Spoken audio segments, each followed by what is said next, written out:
Hey friends, hello and welcome back to this YouTube channel. In today's another video tutorial, I'm going to share to you on how you can fix if the zero value is not showing in Microsoft Excel.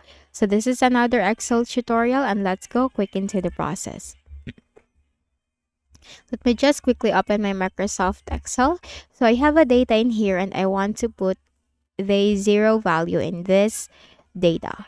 Now, if I'm going to type 0, 0 will appear, but when I'm going to click on another cell, 0 is not visible and this is not showing. So how can we easily fix this? Do not worry.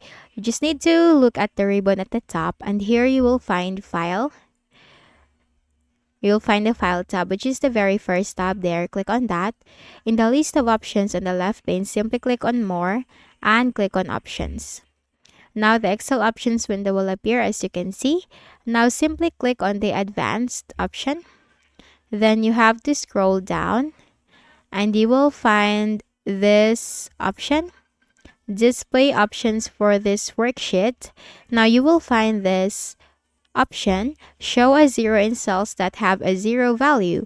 So in order to show 0 into your data or into your Microsoft Excel, you just need to simply check that from here and then make sure this is not unchecked. So you need to check that and click on OK. Now if I'm going to type 0 and if I'm going to click on another cell, this will not disappear or this is now visible and this is now showing. So that's it. That's how you can easily fix the issue. So I hope this straightforward video helped you. Kindly please do not forget to hit the like button and subscribe to this YouTube channel for more tutorials like this. Thank you for watching.